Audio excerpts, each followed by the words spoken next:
परमार, प्रमर, पवार, पुआर, पोवार, भोयर ऐसे अनेक अपभ्रंश अलग अलग जगह एवं समय पर इन नामों से पवार, परमार वंशीय जाने जाते हैं।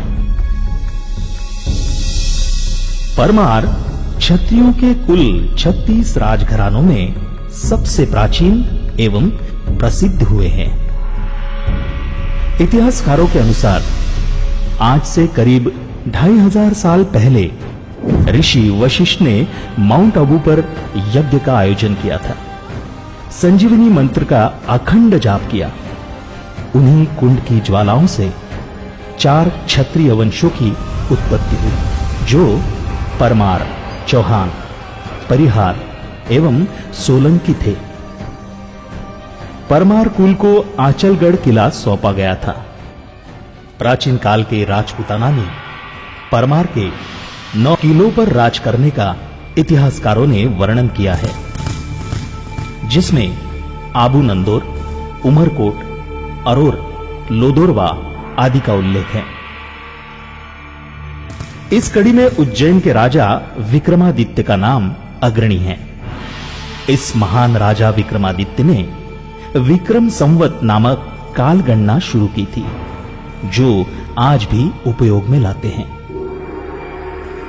ईस्वी सन 800 तक उज्जैन पर परिहारों का राज था। बंगाल के पाला और दक्खन के राष्ट्रकूट राजाओं के बार-बार हमलों के कारण परिहार परेशान हो गए थे और इसलिए परिहार उज्जैन छोड़ कन्नौज की ओर बढ़े। मौका पाते ही आबू के राजा उपेंद्र पवार ने उज्जैन पर अपना अधिकार जमाया और इस तरह पवार राजाओं ने ईस्वी सन 800 से लेकर ईस्वी सन 1305 तक मालवा पे राज किया। और इन्हीं पवार राजाओं में सबसे अधिक प्रसिद्ध राजा जो हुए वे थे राजा भोज। राजा भोज का जन्म माघ शुक्ल यानी वसंत पंचमी में ईस्वी सन 980 में उज्जैन के परमार राजवंश में हुआ। उनके पिता का नाम सिंधु राज थे तथा माता महारानी सावित्री देवी थी। उज्जैन धार के परमार के कुल 24 राजाओं में से वे 9वें राजा हुए और सबसे ज्यादा प्रसिद्ध हुए।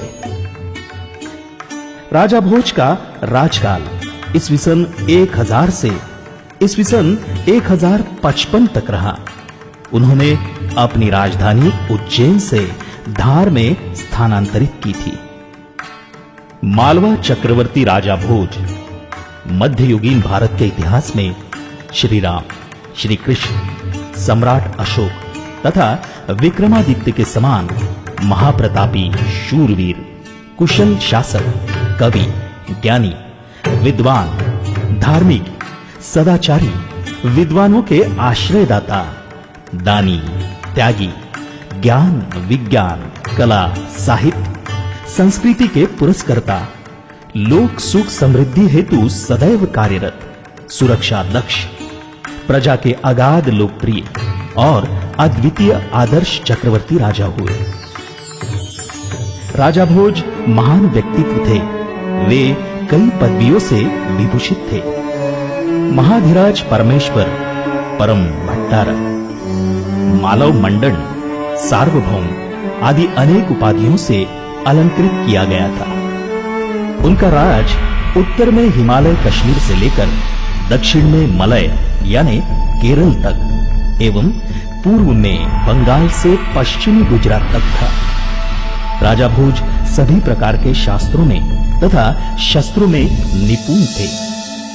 उन्होंने संस्कृत और प्राकृत भाषा में 84 ग्रंथ लिखे, जिसमें काव्य, चंपू कथा, कोश, व्याकरण नीति, काव्य शास्त्र, धर्मशास्त्र, वास्तुशास्त्र, ज्योतिष, आयुर्वेद, अश्वशास्त्र, पशु विज्ञान, तंत्र, दर्शन, पूजा पद्धति, यंत्र विज्ञान आदि पर अद्भुत ग्रंथ है।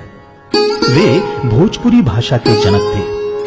8 वर्ष की आयु में राजा भोज ने मात्र एक रात में चंपू रामायण की रचना कर समस्त विद्वानों को चकित कर दिया था।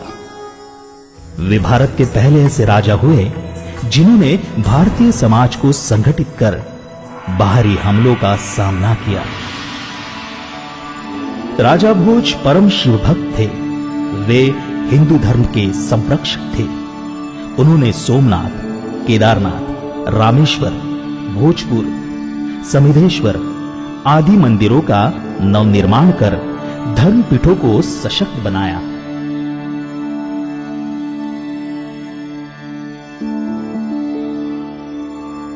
ऐसे महान चक्रवर्ती राजा भोज की मृत्यु आषाढ़ बदी ईस्वी सन 1055 में हुई। पवार वंश की पताका लहराकर राजा भोज दैदीप्यमान आदर्श हिंदू राजा के रूप में भारतीय इतिहास में अमर हो गए। इतिहासकारों के अनुसार मूल रूप से ईस्वी सन 1104 से 1105 में जब धार पर नरवर्मन देव पवार का राज था, तब उन्होंने अपने छोटे भाई लक्ष्मण देव पवार को रामटेक के करीब नगरधन, जो उस समय नंदीवर्धन किला था, वहां राज्य संभालने के लिए भेजा था। नंदीवर्धन उस समय यहां की नागपुर एवं आसपास के जिलों की राजधानी हुआ करती थी। यह किला उस समय पवार राजाओं के अधिकार क्षेत्र में आया था। लक्ष्मण देव पवार अपनी सेना को लेकर यहां आए थे, जिसका उल्लेख नागपुर के संग्रहालय में रखे शिलालेखों पर मिलता है। संभावित ईस्वी सन 1305 में पवारों की धार में पराजय होने की वजह से उनके स्वाधीन राज्यों के भी पतन होने की संभावना लगती है। वे करीब के भंडारा, गोंदिया, बालाघाट एवं सिवनी जिलों में जा बसे एवं खेती को अपना व्यवसाय बनाया।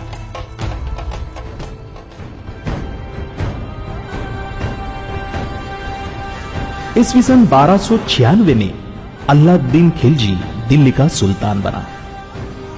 कुछ ही सालों में उसने उत्तर भारत को जीत लिया।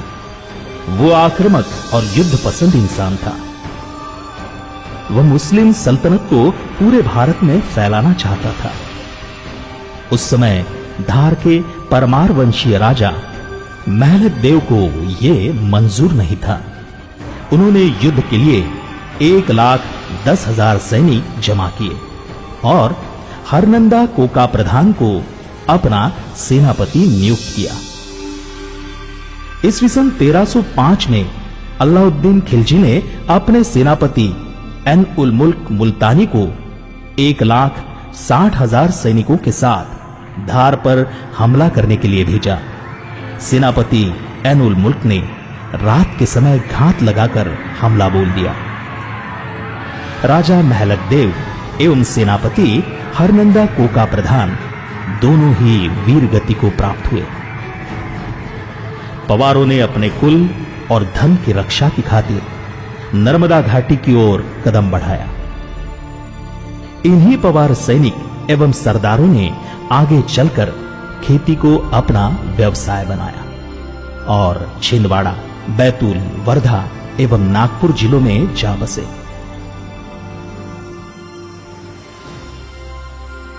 उपरोक्त कहानी एवं तथ्यों से यह पता चलता है कि दोनों ही परमार वंशीय शाखाएं आबू जैन धार के मार्गों से इन 8 जिलों में आकर बसी हैं।